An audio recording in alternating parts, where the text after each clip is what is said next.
welcome back to another video. And in today's video we have NXT BattleGround results and review, a show that was up against a very hard AEW show with a lot of good matches, but today we're going to go over what they did, and overall I think they did a fairly good job. They had a few big moments and a lot to talk about for the NXT product, and a few interactions with NXT, or TNA rather, that should be very interesting to see in the upcoming weeks.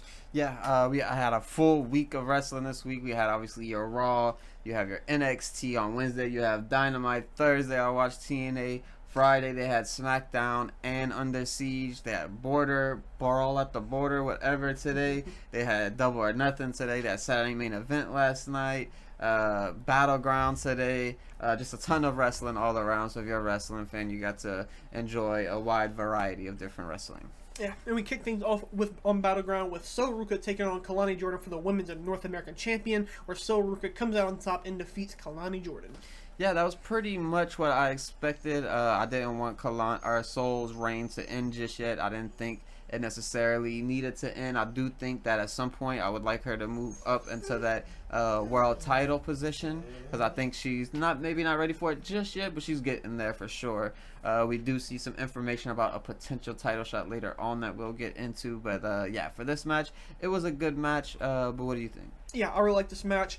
Sol Ruca and Kalani are obviously two of the best women in NXT. We've seen the matches they've had before. They're always going to be great. I've always said that I think Sol Ruca and Kalani are the closest thing I think a woman can get or has gotten to a Will Ospreay so far. And I think, you know, tonight they kind of show that as well. They have their cool spots where it's maybe a bit too choreographed for some people, but I think overall it still looks pretty cool. I think that's all I care about. If the move looks cool, makes a little sense, and yeah.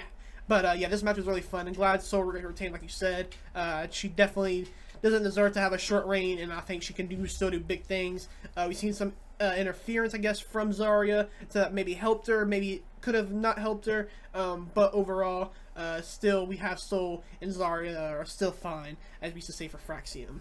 Yeah, for sure. But yeah, it's been a fun reign for Sol Ruca. I expect her to have even more better opponents moving forward. Maybe Jordynne Grace could kind of enter that picture now that she faced a defeat that you will talk about later. Yeah. And then next up we had Hank and Take and Josh Briggs take on the Culling, where Hank and Take come out on top and defeat the Culling. Yeah, and this match, it was kind of a nothing match to me. I wasn't very excited for it or any of that. However, though, Inamura does end up returning at the end, and in my opinion, that saved the match. That was one of my most feel-good matches. That was probably the biggest pop that I had of the whole night watching NXT BattleGround, was the return of Inamura. I'm very excited for that. I didn't want that tag team to end. I feel like there's so much more for him to do, and this is a big chance for him to come back and really get over with the crowd now that it seems like he might be there permanently, hopefully. Yeah, Inamura is, I think, one of the best guys that have been able to come from Noah now into NXT. I think he's translated very well. The crowd seems to be very behind him. Obviously, the NXT crowd is very very online, so they like to, you know, support good people. So I'm glad they are very smart. But yeah, glad to see Inamura back. Him and Josh Briggs, I think, are a very good tag team. I think they work very well. I think they could be the guys to take the belts off of Hank and Tank. Probably the next pay-per-view, but who knows? Yeah, for sure. This is a good point for Josh Briggs at some point to turn heel as well. Whenever he does make that turn on Inamura, that'll be a good place for him to be in at some point as well when they eventually go against each other. Yeah, and around this point we got the news, or we've seen the face of Mike Santana in NXT, where he is getting interviewed, and he says he wants the winner of Trick Williams and Joe Hendry, which would be the main event for the night. And then he gets interrupted by Charlie Dempsey and Tavion Heights, and Charlie's kind of a bit weird with him. He's basically doesn't want these TNA people in his NXT, but Tavion said, hey, you know what? I do got respect for you. I'll wrestle you. Charlie Dempsey kind of didn't like that from Tavion, so kind of get a little bit more tension between Tavion and Charlie and Northcourt Ketchker in general. And then Mike Santana being on NXT this week versus Tavion Heights should be a banger of a match. Yeah, for sure. I think that'll be interesting because Mike Santana is one of my favorite people in TNA, so seeing him kind of cross over and getting that spotlight will be huge for TNA, I think. Yeah, and then next up we had Channing Stacks Lorenzo take on Tony D'Angelo. Where kind of surprisingly to me, Stacks comes out on top and defeats Tony D. And yeah, Yeah, the match wasn't too great.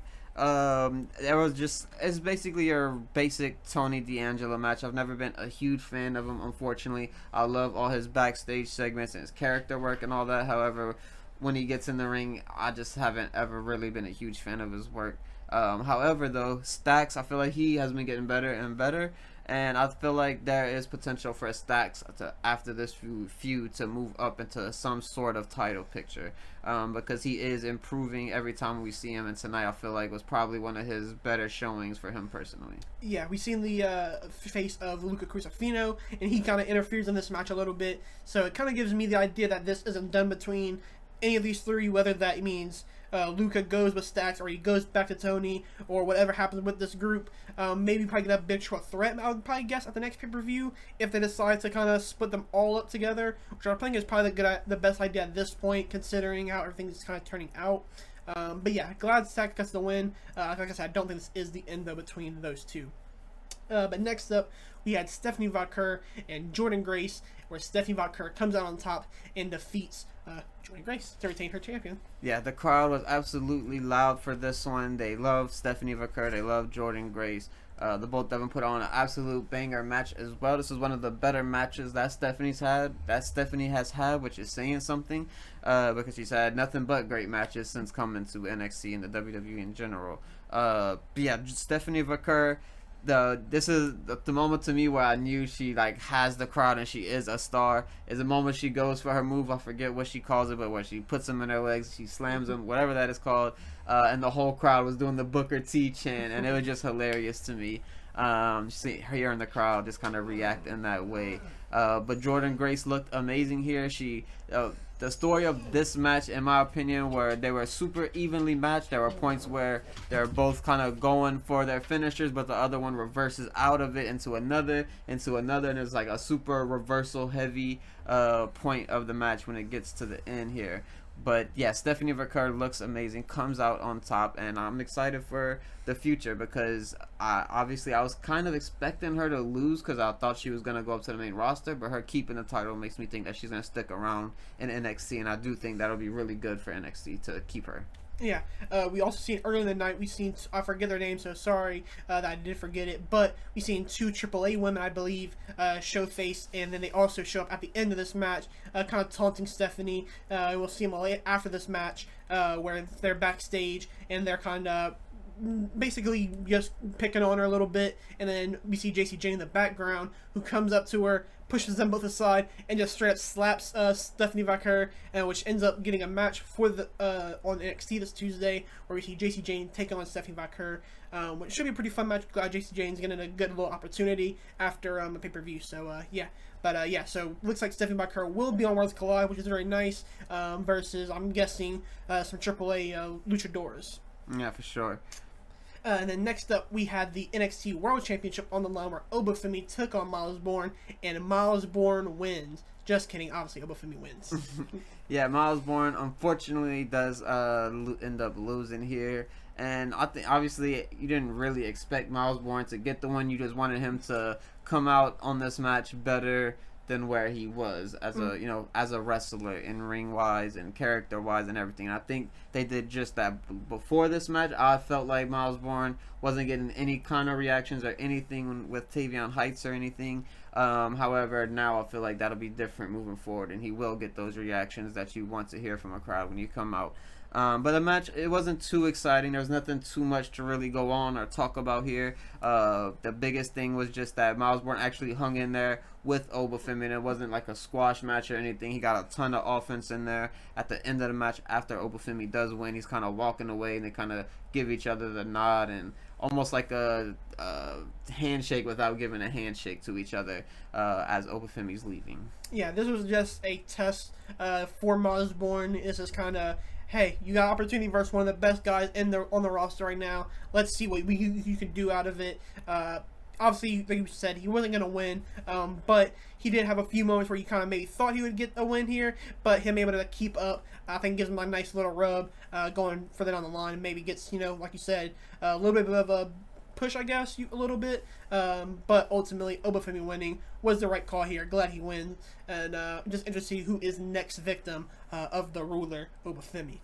But next up in the main event, we had Trick Williams versus Joe Hendry. For the first time ever, a TNA World Championship is defended on a WWE pay-per-view, and we have Trick Williams walking out with the TNA champion in front of the TNA owner, who is also ringside. Yeah, this was a crazy moment because not only is it a TNA champion being defended in the WWE, but it's main eventing a WWE PLE. Which that's crazy. You know, years ago you would have thought, even just 5 years ago, you would have never thought something like this would even be possible. A lot of people like to, you know, say WWE does bad things to this or this company, whatever it may be, but I feel like this is really putting a bigger spotlight on TNA.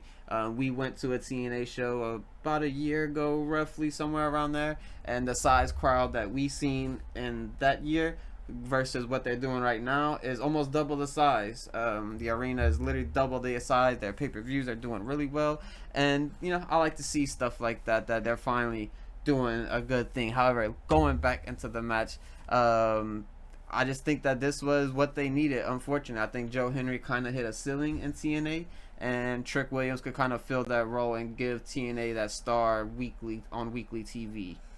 Yeah, I'm not really too surprised with Trick winning. I think it kind of was the right call, especially when I found out this was in a main event. Kind of smelled like Trick was going to get the win here. Him doing it, I think, like you said, though, is good, as long as, you know, it's done the right way. And he goes to TNA. He's still on TNA defending the title, and, you know, is at least, you know, just helping out TNA during this. Obviously, Joe Hendry losing is a bit unfortunate, but like you said, kind of hit a peak. I don't think he has too much left to really do in TNA, and I don't know, obviously, I'm sure he will come to WWE if that offer's still there when he is done with TNA. So yeah, but Trick Williams is, like I said, really cool. It gives him something to do before he gets called up to the main roster probably next year, if not this year. So yeah, and then obviously Mike Santana versus Trick Williams, basically set up for the next show between the two. Maybe they're on, that's the Worlds Collide match, I'd probably guess. But yeah, pretty nice match. Yeah, just an exciting time in wrestling in general. Obviously, we're getting fed all these pay-per-views. TNA's growing, WWE's doing their thing, AEW's doing their thing. And yeah, all companies are just happy with the talent that they have, and they're all doing great shows right now. And that's just obviously a very positive thing in professional wrestling right now. Yeah, that would do it for NXT BattleGround. What was your favorite match, though, of the night? Favorite match of the night is going to be Will Ospreay and Hangman Adam Page, and y'all should probably watch that. Yeah.